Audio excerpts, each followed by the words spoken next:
మోకాళ్ల నొప్పులు, gas, gut health వంటి సర్వ రోగాలకు నివారణి అరుణ యోగా ఆముదం. అండ్ మీ ఫ్యామిలీ విషయానికి వస్తే మళ్ళీ నాన్నగారు ఆర్టీసీ డ్రైవర్గా చేశారు కదా, అంటే అదే ఒక గొప్ప కిక్ నాకు తెలిసి. అంటే ఒక చిన్న స్థాయి కాదు, ఒక సాధారణ స్థాయి ఫ్యామిలీ నుంచి ఒక ఆల్మోస్ట్ ఒక సూపర్ స్టార్ అయిన కొడుకు, అదే పెద్ద కిక్ ఇచ్చే విషయం. అంటే ఇప్పుడు నాన్నగారు ఏంటి డ్రైవర్ అయిపోయారు. ఓకే. ఎలా ఉంది ఆయన కిక్ ఎలా ఉంది? ఆయన కిక్ మాటల్లో చెప్పలేను నేను. పొద్దున్నే పేపర్లో న్యూస్ ఉంటే ఆ న్యూస్ తీసుకొని పేపర్ జాబ్ పెట్టుకోవటం, సినిమా రిలీజ్ అవుతుంటే ఒక ఫ్లెక్సీ వేసి ఊర్లో నడి బొడ్డులో ఫ్లెక్సీ చేసుకోవటం, సినిమా రిలీజ్కి 4 రోజుల ముందు హడావిడి చేసి మొత్తంతో వెళ్ళి సినిమా అంతా హ్యాపీగా ఎంజాయ్ చేసి వచ్చి 10 మందికి చెప్తూ దాన్ని ఎంజాయ్ చేయటం. సో ఎవ్రీ మినిట్ టీవీలో వచ్చేదాన్ని యూట్యూబ్ ఆన్ చేసుకుంటాడు ఇంట్లో. ఇప్పుడు ఏముంది, ఫోన్కి డైరెక్ట్గా టీవీ కనెక్ట్ చేసుకుంటాడు, యూట్యూబ్ పెట్టుకొని ఇదిగో మీరు చేసే ఇంటర్వ్యూ లేకపోతే ఇంకోరు చేసే ఇంటర్వ్యూస్ పెట్టుకొని చూస్తూ కూర్చుంటాడు. మా అబ్బాయి ఆ కిక్లో ఉన్నారు. అండ్ ఆ కిక్ వాళ్ళకి రావటం కూడా ఒక 10 ఏళ్ళు పట్టింది అది రావడానికి. 2005లో నేను ఇంజనీరింగ్ అయిపోయి 2004 ఇంజనీరింగ్ అయిపోయాక 2005కి నేను స్టార్ట్ అయింది నా ఫిల్మ్ కెరియర్. ఆల్మోస్ట్ 10 years నా ఫస్ట్ సినిమా రిలీజ్కి. ఈ మధ్యలో చాలా స్ట్రగుల్స్ ఫేస్ చేసాము, చాలా ఇబ్బందులు పడ్డాము. మోర్ దాన్ పేరెంట్స్ని బయటికి వెళ్తూ ఉంటారు, వాళ్ళు పెళ్ళిళ్ళకి వెళ్తుంటారు, ఫంక్షన్కి వెళ్తుంటారు. ఈ ప్రాసెస్లో వాళ్ళు చాలా ఇన్సల్ట్స్ ఫీల్ అయ్యారు. అబ్బాయి ఏం చేస్తుంటాడంటే టక్కున ఏం చెప్తారు, అమెరికాలో ఉన్నాడు లేకపోతే జాబ్ చేస్తున్నాడంటే ధైర్యంగా చెప్పగలరు. సినిమాల్లో ఉన్నారు అనగానే అది ఒకసారి చెప్తారు, 2 సార్లు చెప్తారు.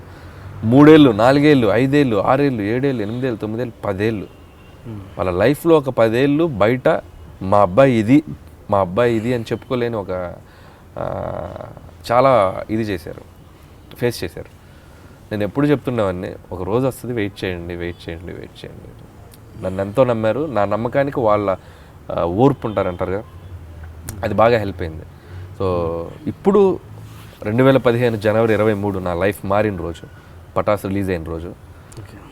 అక్కడి నుంచి ఎవ్రీథింగ్ షట్, అన్నీ క్లోజ్ అయిపోయింది. మీరు బ్రదర్స్, సిస్టర్? నాకు అక్క ఉందండి, సిస్టర్. ఓకే, చెప్పారు చాలాసార్లు. ఓకే.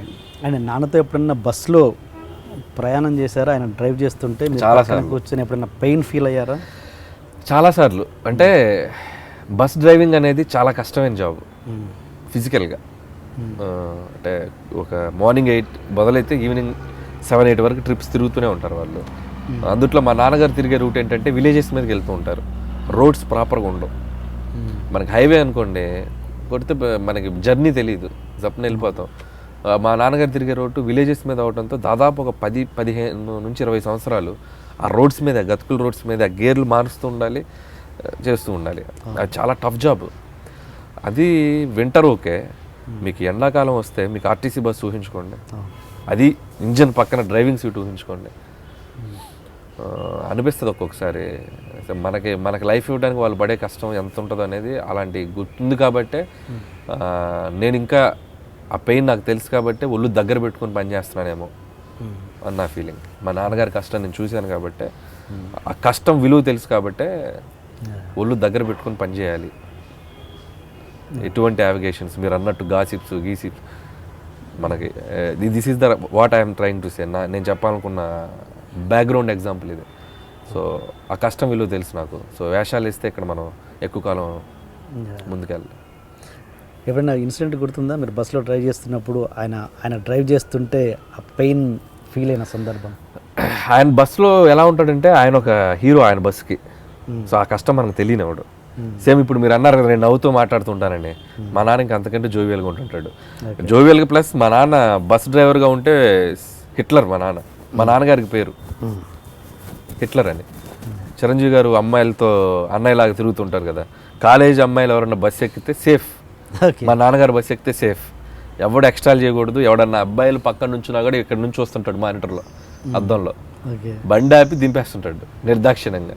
అందుకనే కాలేజ్ కుర్రాలకి ఆయన హిట్లర్ మా ఏరియాలో, అక్కడ తిరిగే బస్సులకి. సో అంత పద్ధతిగా టైం టు టైం మెయింటైన్ చేస్తాడు. డిసిప్లిన్, ఇండిగో ఫ్లైట్ లాగా అనమాట. ఆయన అరైవల్, డిపార్చర్ కరెక్ట్గా ఉంటుంది ఆయన బస్సు.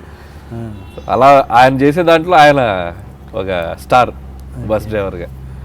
ఓకే, అలాంటి ఫాదర్కి ఓకే మీ సక్సెస్ ఎంజాయ్ చేస్తున్నారు అంతవరకు ఓకే. సుఖం పరంగా, కంఫర్ట్ పరంగా ఆయనకి ఎలాంటి క్రియేట్ చేస్తున్నారు మీరు? కంఫర్ట్ పరంగా అంటే హ్యాపీగా ఒక మంచి ఇల్లు కట్టించాను ఊర్లో. చాలా మంచి ఇల్లు, ఓకే ఒక 2 ఫ్లోర్స్ వేసాము. హ్యాపీగా ఇంట్లో ఇద్దరు, మా అమ్మ నాన్నగారు వీకెండ్స్ వస్తే మంచి సరదాగా సినిమాకి వెళ్తారు. ఓకే ఇప్పుడు మా అమ్మగారు పూజలు చేసుకుంటూ, మా నాన్నగారు ఊర్లో చిన్న చిన్న పనులు చేసుకుంటూ హ్యాపీగా ఎంజాయ్ చేస్తున్నారు. మంచి మంచి ఇన్వెస్ట్మెంట్స్ ఎవరిని ఉంటే ఆయనే ప్లాన్ చేస్తుంటారు అక్కడ నుంచి. సో నేను సంపాదించిన దాంట్లో ఆయన చెప్తూ ఉంటే ఆయన ప్లాన్ చేస్తూ తిరుగుతూ ఉంటారు. Good good. Okay. And wife విషయానికి వస్తే తను ఏం చేస్తుంటారు? తను యాక్చువల్గా టెక్కి సాఫ్ట్వేర్ ఇంజనీర్, కోపాట్. తను ఏంటి ఇప్పుడు లేదంట యూఎస్లో ఉన్నారు. తను వాళ్ళ బ్రదర్ సక్సెస్ని డైరెక్ట్గా ఎంజాయ్ చేయట్లేదా? సక్సెస్ని అక్కడ ఎంజాయ్ చేస్తున్నారు. అక్కడ వాళ్ళ బ్రదర్ వాళ్ళందరితో కలిసి హ్యాపీగా సినిమా చూసి. Okay. So she's enjoying a lot. యాక్చువల్గా ఉండాల్సిందే, అనుకోకుండా లాస్ట్ మంత్ వెళ్ళింది. సో మళ్ళీ వస్తుంది నెలాఖరికి back. Okay okay. Software engineer, తను హ్యాపీ. పాప తన స్కూల్కి దింపడం, తన ఆఫీస్కి వెళ్ళటం, స్కూల్కి రావడం, నాకు స్కూల్ నుంచి పాపని తీసుకురావడం, నాకు వండి పెట్టడం. సో 3 పాత్రలు కంఫర్టబుల్గా చేసుకుంటుంది. So very clear. అసలు ఏంటి మీ లవ్ స్టోరీ ఎలా అయింది చెప్పండి. అది అంటే ఇట్స్ నాట్ లవ్ స్టోరీ కాదు, కానీ బీటెక్లో ఇద్దరం క్లాస్మేట్స్ మేము. ఎప్పుడు అంటే లవ్ యాంగిల్ అనేది మాకు ఫస్ట్ ఎక్కడ లేదు, జనరల్గా మాట్లాడుకుంటూ ఉండేవాళ్ళం. అలాంటి సడన్గా ఒకసారి ఎప్పుడో కలిసినప్పుడు మాటల్లో తనకి మ్యాచెస్ చూస్తున్నారు, మనకి ఇంకా 2012 అనుకుంటా. నేను ఇంకా డైరెక్షన్ ట్రయల్స్లోనే ఉన్నాను. ఏదో పనిలో ఊరికే తెలిసిన అమ్మాయి, రైటర్గా ఉన్నాను, బాగా తెలిసిన ఫ్రెండ్. నేను మామూలుగా క్యాజువల్గా త్రో చేశా, సరదా పెళ్లి చేసుకుందాం. అమ్మాయి సీరియస్గా తీసుకుంది.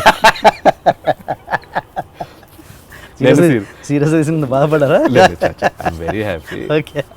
సీరియస్గా తీసుకుంది కాబట్టి నేను సీరియస్గా కనెక్ట్ అయ్యి పెళ్లి ఇమీడియట్గా అయిపోయింది ఒక దీంట్లో. But very good. తను పర్సనల్గా కూడా మంచి ఇంటర్ క్యాస్టా? Same caste. ఓకే. సో ఆ ప్రాబ్లం ఏం లేదు. సో అందరూ happy. So nothing is personal లైఫ్లో, ప్రతి మ్యారేజ్ లైఫ్లో ఉండే లిటిల్ చిన్న చిన్న ఫ్రస్ట్రేషన్స్ అనేది ప్రతి ఇంట్లో ఉండేవే. అవే ఈరోజు ఒక 50 కోట్లు కలెక్ట్ చేయడానికి కారణమైంది. ఈ సినిమాలో పెట్టిన మీ ఫ్రస్ట్రేషన్ ఏంటి? ఈ సినిమాలో ఫుడ్ ఒకటి నా పర్సనల్ ఎక్స్పీరియన్స్. ఏది ఫుడ్? తమన్నా ఫుడ్ పెట్టగానే, పొద్దున్నే దోశ పెట్టగానే ఎలా ఉందని అడిగితే వెంకటేష్ గారు చెప్తారు కదా, ఫస్ట్ బాగాలేదనగానే ఓపెన్గా చెప్పొచ్చు కదా వెంకీ బాగాలేదంటే బాగాలేదని. సరే నెక్స్ట్ రోజు ఉప్మా పెట్టి తినగానే బాగుందని, అంత రూడ్గా చెప్తామంటే 2వ రోజు బాగాలేదని చెప్తారు కదా, అంత రూడ్గా చెప్తామంటే బాగుందని కాస్త కన్సిడర్గా చేయొచ్చు కదా. ఇది నా పర్సనల్ లైఫ్లో నేను ఫేస్ చేశాను. సేమ్ దోశ వేసింది, నేను సోఫాలో తింటూ ఎలా ఉంది అంటే బాగానే ఉందిలే, తను తినింది. ఇంత దరిద్రంగా ఉంటే బాగుందని చెప్తావు, ఆ మాత్రం ఓపెన్గా ఉండలేవా అని వెళ్ళింది కిచెన్లోకి. సరే నెక్స్ట్ రోజు ఇడ్లీ పెట్టింది, తిన్నాను. ఎలా ఉంది అంటే ఉప్పు ఎక్కువైంది, కొంచెం పిండి కూడా బాగాలేదు అని కొంచెం ఎక్కువ ఇచ్చా డీటెయిలింగ్. అంత స్ట్రైట్గా చెప్తావంటే, ఓ 2 ముద్దలు తిని కాస్త ఇదిగా చెప్పొచ్చుగా, అంత స్ట్రైట్గా చెప్తావేంటి నేను. అప్పుడు అర్థమైంది ఆడవాళ్ళని హ్యాండిల్ చేయడం అంత ఈజీ కాదు. అది సర్ఫ్ ఎక్సెల్ కూడా సెల్ఫ్ ఎక్స్పీరియన్స్. సర్ఫ్ ఎక్సెల్ అంటే ఆడవాళ్ళు ఒక గొడవలో కనెక్ట్ అయితే ప్రతి గొడవకి అది తెచ్చేస్తారు. మీరు గమనించండి, ముఖ్యంగా భార్యలు. మనం ఏదో గొడవ మొదలైతే ఆ పలానా గొడవ ఒకటి వాళ్ళ రిజిస్టర్ అయి ఉంటుంది, ఆ గొడవ వచ్చేస్తుంది దీంట్లోకి. సో అలా కొన్ని ఉంటాయి. అంటే నాకు ఒకటి కాదు 2-3 సర్ఫ్ ఎక్సెల్స్ ఉంటాయి అట్లా ఇన్సిడెంట్. ఆ రోజు నా బర్త్డే రోజు నువ్వు అక్కడికి వచ్చేస్తుంది టాపిక్. సో అట్లా అంతకు మించి ఏంటి చిన్న చిన్న ఫన్తో కూడిన ఫ్రస్ట్రేషనే తప్ప ప్రాబ్లమాటిక్ ఫ్రస్ట్రేషన్ లేదు. మొత్తానికి చాలా హ్యాపీ ఫ్యామిలీ మీది. Very okay. అండ్ మళ్ళీ సినిమా విషయానికి వస్తే సాయి కార్తీక్ని, ఇది రెగ్యులర్ క్వశ్చనే మీకు, సాయి కార్తీక్ని ఎందుకు పెట్టుకోలేదు అన్నది. బట్ అది కాదు క్వశ్చన్. సాయి కార్తీక్ పెద్ద కాంపౌండ్లలో ఎందుకు పడలేకపోతున్నాడు అన్నది మీ ఎక్స్పీరియన్స్ ప్రకారం, మీ ఫ్రెండ్షిప్ ప్రకారం చెప్పండి. నాకు అది కన్ఫ్యూజన్గానే ఉంది ఇప్పుడు కూడా. బేసిక్గా తన సౌండింగ్ బాగుంటుంది, బ్యాక్గ్రౌండ్ మ్యూజిక్ చాలా బాగా కొడతాడు. ఎక్కడో ఒక పెద్ద హీరో సినిమా ఒకటన్నా పడాలి. ఫర్ ఎగ్జాంపుల్ మణి శర్మ గారికి పడిందిగా రాజాది great. And for more videos, please subscribe to iDream. Please subscribe to iDream. Please subscribe iDream. And please subscribe to iDream. For more videos, subscribe to iDream. please like, share and subscribe to the channel. Congratulations, iDream. Subscribe to iDream. Subscribe to iDream.